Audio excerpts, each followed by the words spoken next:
उपस्थित असणारे सोलापूर विद्यापीठ आहे देवी विद्यापीठाचे कुलगुरू आदरणीय महालेकर सर, आदरणीय गणेश जी, आदरणीय काजलजी, विनोदजी, चेतन भाऊ, अशोक येवकरजी, रामसेजी, उपस्थित रुपेशजी, उपस्थित सर्व मान्यवर, सलगरजी, उपस्थित सर्व मान्यवर आणि आज गावोगावून आलेले सर्व मंडळ जे आज पृथ्वी आणि चेतन भाऊंच्या हस्ते जे अहिल्या देवीचं जे मूर्ती वाटप होणार आहे ते स्वीकार करण्यासाठी ठिकठिकाणून आलेले सगळे उपस्थित बंधू. काही 2 दिवसामध्ये आपण जयंती साजरी करत आहोत आणि दरवर्षीप्रमाणे ह्या वर्षी देखील चेतन भाऊ आणि पृथ्वी सर्व मंडळांना या ठिकाणी अहिल्याबाईंची मूर्ती वाटप करत आहेत. अभिमान वाटतो की जेव्हा आपण महाराष्ट्राचं किंवा या देशाचं नाव घेतो किंवा मराठी माणसाचं नाव घेतो तेव्हा अहिल्याबाई, सावित्रीबाई, रमाई आणि जिजाऊ या 4 स्त्रियांचं नाव नेहमीच स्मरण करतो. त्याच्याशिवाय कोणताही कार्यक्रम, कोणत्याही इतिहासाचं पुस्तक असेल, कोणताही कार्यक्रम असेल, कोणत्याही महाराष्ट्राची पार्श्वभूमी असेल ती पूर्ण होत नाही. आणि आत्ताच मी विचार करत होते की प्रत्येक समाजामध्ये एक लढाऊ महिला आहे आणि तिचं आपण स्मरण करत असतो. तिने रणरागिणीसारखं काम ह्या समाजासाठीच नाही, पण आता कुलगुरू साहेब म्हणाले त्याप्रमाणे चौकटीच्या बाहेर जाऊन सगळ्यांसाठी त्या एका स्त्रीने काम केलं. आज आम्ही स्त्री म्हणून, महिला आमदार म्हणून जेव्हा तुमच्या समोर उभे आहोत तेव्हा ह्या महिलांचा संघर्ष नसता तर आज आम्ही इथपर्यंत आलो नसतो. कारण का पुरुष प्रधान समाजामध्ये अशा महिला पुढे गेल्या आणि समाजामध्ये त्यांना तुम्ही एवढं मोठं स्थान दिलं, ही पण मोठी गोष्ट आहे. कारण का महिला पुढे गेल्यावर कोणी स्वीकारत नाही आणि ते त्या काळात तशा लढल्या आणि तुम्ही त्यांना एवढं मोठं स्थान दिलं. ही समाजातले पुरुष जे आहेत त्यांचं पण मी आभार मानते.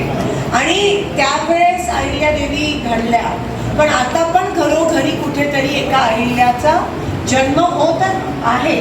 हे नाकारून चालत नाही, स्वीकारायला पाहिजे. चेतन भाऊंच्या घरात पण एक अहिल्या आहे, निंबर्गी सरांच्या पण आहे घरात, खरटमल सरांच्या, सगळ्यांच्या मुली. तिला दैवी स्थान असतं, तिला अहिल्याचं स्थान असतं, जिजाऊचं असतं, रमाईचं असतं आणि सावित्रीबाईंचं असतं. आणि त्याच पद्धतीत जेव्हा आपण मिरवणूक साजरी करतो किंवा जयंती साजरी करतो, जेव्हा आपण अभिवादन करतो सावित्रीबाईंचं, अहिल्याबाईंचं, तेव्हा आपण विसरूया नको की आपल्या घरी पण एक अशी मुलगी आहे जी पुढे येऊन लढाऊ होणार आहे, जी महाराष्ट्रासाठी, समाजासाठी संघर्ष करणार आहे. आणि तेच तिच्यातले गुण ओळखून तुम्ही पण तिला तसंच शिकवा, तसंच संघर्ष करण्याची ताकद द्या, तिला स्वीकारा, तिचा आदर सन्मान करा, एवढी मी तुम्हाला विनंती करते.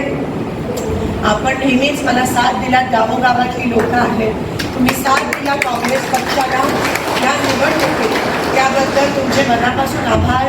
खरं तर समाजाचा उल्लेख केला तर शेतकऱ्यांचा उल्लेख देखील करणं खूप महत्त्वाचं आहे. कारण का सर्वात जास्त त्रस्त आज शेतकरी बांधव आहे. जिथे जिथे मी गेली, जेव्हा जेव्हा गेली तेव्हा तुमचं दुःख जे आहे ते माझ्यापर्यंत पोचलं, त्याची जाणीव आहे. आणि ते दुःख, ते अश्रू, ते पुसून टाकण्याचं ची ताकद देवात आहे. पण त्यांनी जे माध्यम आम्हाला एक समाजकार्य म्हणून आम्हाला दिलं आहे, नक्कीच शेतकऱ्यांवर आलेलं जे संकट आहे, मग ते कधी दुष्काळाच्या माध्यमातून येतं, कधी वादळ वाऱ्याच्या माध्यमातून येतं. कालच मी त्या परिसरात होती आणि तिकडे केळीचा खूप मोठा नुकसान झालं आहे. जे मी नेहमी म्हणत आली माझ्या प्रचारात की दुष्काळात 13वा महिना अंत बघतोय का काय शेतकऱ्याचा.